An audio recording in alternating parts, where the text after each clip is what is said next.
Match de gala entre le Brésil et l'équipe de France. Le coup d'envoi vient d'être donné par les Brésiliens avec une louche à l'effet devant la surface de réparation française. On est sur le côté droit de l'attaque brésilienne et c'est récupéré par le numéro 11 Tidiane Diakité et poursuivi par 4 Brésiliens, Virlou qui va revenir dans son camp et notamment dans la zone C sur la droite de la défense française. Ouais, il est impressionnant, hein, le capitaine français dans ce début de rencontre, il est partout. Une nouvelle bonne passe adressée sur ce coup-là, eh bien Gabriel Rivière dans la zone B qui du pointu a été chercher la lucarne droite. Lorsqu'on regarde le but de Jeanne Patrick, malheureusement c'est passé juste à droite du poteau.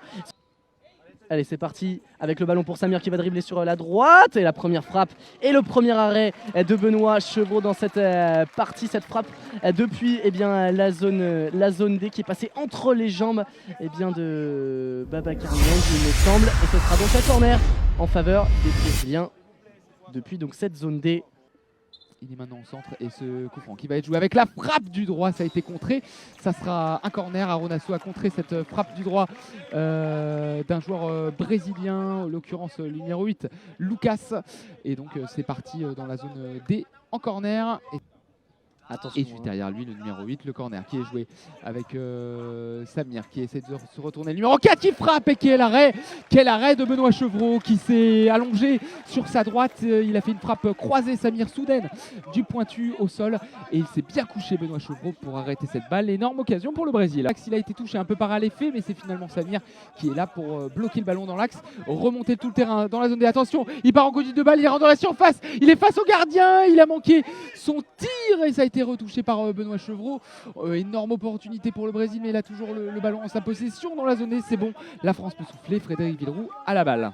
Aronasso au pressing, longue passe tentée par Alefé mais récupérée dans le rond central et dans cette zone A par Khalifa Youmé qui va se battre pour essayer de se défaire de deux Brésiliens. Il est tombé au sol, Paulo Vitor qui est prêt pour récupérer ce ballon, mais Khalifa Youmé s'est présenté dans la surface de réparation malheureusement pour la frappe juste aux abords de la surface de réparation de Jeanne Patrick. Il a utilisé le pied droit, il n'y avait pas d'angle et c'est passé juste à gauche du but brésilien. Attention, So qui va se positionner devant la surface de réparation, qui va frapper du gauche. Ça a été contré par un Brésilien. Il va retenter une frappe et c'est cadré, c'est arrêté, capté par Jeanne.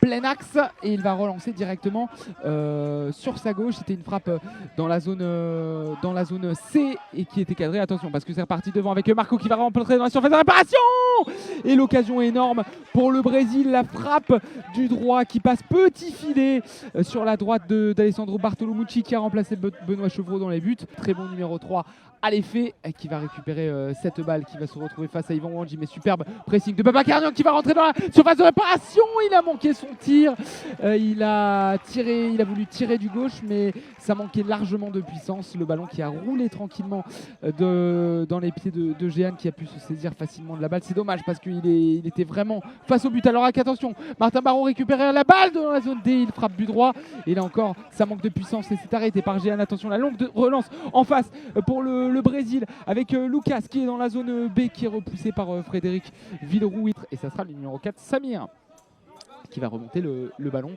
à partir de la zone C. Allez, Samir qui rentre dans le rond central qui va diriger sans opposition dans la zone B. Il va frapper, il y a du monde au centre qui récupère ce ballon avec Paulo Victor. Heureusement le bon repli d'Yvan Wandji et de ses partenaires. Yvan Wandji qui va récupérer sur la droite de la défense française. Il va essayer de dribbler un joueur Kawan et il l'a dribblé, il l'a passé avec un grand pont. Il va essayer de repasser dans l'axe, il a chuté et c'est récupéré par un joueur brésilien, en l'occurrence Samir, qui va essayer de remonter la balle. Il est désormais dans le camp français, dans la zone A, sur la gauche de l'attaque brésilienne. Il va repasser dans l'axe, il va essayer de dribbler. Frédéric Villeroux, la frappe et quel arrêt d'Alessandro Bartolomucci qui s'est couché sur sa droite. Il a croisé sa frappe, le brésilien, un tir du droit au sol et c'est vite mieux au sol Alessandro Bartolomucci pour récupérer cette balle. Récupéré par Samir, le Brésilien, qui va revenir sur ses pas. Frédéric Villeroux qui essaie de récupérer la balle. C'est fait, qui va faire un crochet sur sa droite, qui va frapper du droit. Quel arrêt de Jeanne Patrick. Pareil, il s'est couché, la frappe croisée du droit de Frédéric Virou en direction du petit filet gauche et il s'est couché sur sa droite. Jehan au sol pour stopper le ballon. Quelle occasion pour l'équipe de France. Ballon récupéré par Paolo Victor dans le rond central. On va se projeter dans la zone A au milieu de 4 défenseurs.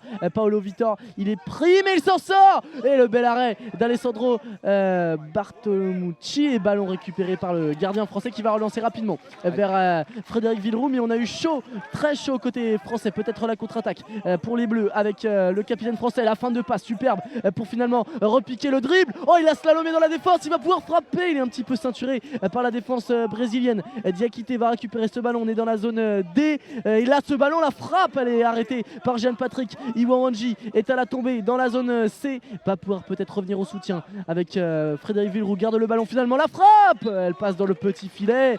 Juste à gauche. La triple occasion en faveur des Français à 1 minute 30 de la fin de cette partie. Malheureusement, ils n'ont pas ajusté correctement et les Brésiliens s'en sortent très bien. Ouais. Il va passer la ligne médiane, il va se repositionner dans l'axe. C'est très bonne défense d'Iwanwanji qui a touché le ballon et qui a récupéré. On est désormais dans la zone C. Attention, Iwanwanji qui est devant la surface de réparation et qui a été touché, il me semble, mais les arbitres ne disent rien. Ça sera une sortie de but et Jehan qui va relancer. C'est fini pour ce match.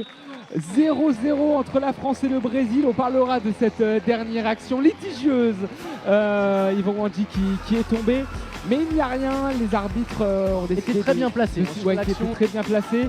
On va leur faire confiance. 0-0 entre la France et le Brésil dans ce match de gala. Les Français ont eu beaucoup d'occasions, auraient pu faire tomber le Brésil, mais finalement, les deux équipes se partagent les points. C'est peut-être un moindre mal pour la suite de la compétition. Absolument, on a une vraie belle partie pour ce match d'ouverture et on voit les physiques brésiliens touchés après cette rencontre. On parlait de l'impact que les Français ont été capables de mettre dès le début de la rencontre. Ils ont fait douter ces Brésiliens qui certes ont mis leur capitaine et sans doute le plus expérimenté de leurs joueurs Maicon sur le banc, mais on a eu une très belle partie où les Français n'ont pas été ridicules du tout. Au contraire, c'est eux qui ont mené dans l'ensemble les débats et qui n'ont pas réussi à trouver la faille face notamment à un très bon gardien Jean-Patrick.